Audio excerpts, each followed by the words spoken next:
20 ఏళ్లకే దుమ్ము దులిపేస్తున్న Uttarakhand young talent కొనుగోలు చేసిన ఆర్సీబీ.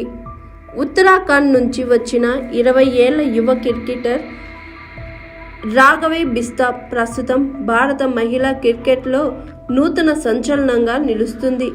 డిసెంబర్ 17న నవీ ముంబై వేదికగా వెస్టిండీస్పై జరిగిన రెండో T21లో మ్యాచ్లో అరంగేట్రం చేసిన ఆమె దేశీయ క్రికెట్లో తన ప్రతిభతో ఇప్పటికే ప్రత్యేక గుర్తింపు పొందింది.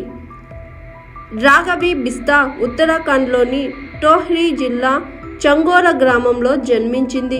ఆమె తల్లిదండ్రులు వ్యాపారవేత్తలు, ప్రస్తుతం జపాన్లో నివసిస్తున్నారు.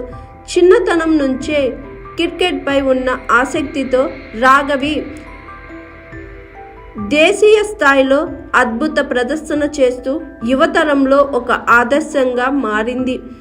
ఆస్ట్రేలియాలో జరిగిన భారత ఏ మహిళల పర్యటనలో రాఘవి కేవలం 3 ఇన్నింగ్స్లో 205 పరుగులు చేయడం ద్వారా తన బ్యాటింగ్ నైపుణ్యాన్ని ప్రదర్శించింది.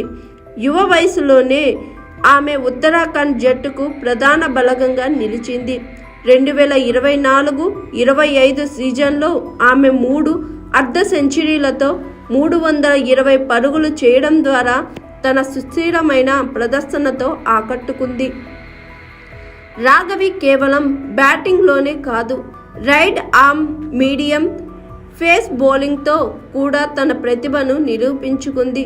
లిస్టు ఏ క్రికెట్లో ఆమె బౌలింగ్ సగటు 30.5గా ఉండగా T20 క్రికెట్లో ఎక్కువగా బౌలింగ్ చేయకపోయినా తన ఆల్రౌండ్ నైపుణ్యంతో జట్టుకు విలువైన ఆసక్తిగా మారింది. ఆమె మిడిల్ ఆర్డర్లో నిలకడైన ప్రదర్శన WPL 2025 ఎడిషన్ కోసం రాయల్ ఛాలెంజర్స్ బెంగళూరు జట్టుకు ఎంపిక కావడానికి దోహదపడింది. ఆర్బీసీ ఆమెను తమ టీంలో చేర్చుకోవడం మహిళా క్రికెటర్లో కొత్త శకనాన్ని తెరిచింది. రోహిత్ శర్మకు అభిమానిగా ఉండే రాఘవి బిస్తా ప్రస్తుతం ఉన్నత స్థాయిలో మంచి కెరియర్ ప్రారంభం అందుకుంది. 20 ఏళ్ల వయసులోనే ఆమె క్రికెట్ ప్రపంచంలో తనకంటూ ఒక ప్రత్యేక స్థానం సంపాదించుకుంటుంది. ఆమె భవిష్యత్తులో భారత మహిళల క్రికెట్కు ఏ రీతిగా మార్గనిర్దేశకురాలిగా మారుతుందో అని అందరూ ఆసక్తిగా ఎదురు చూస్తున్నారు.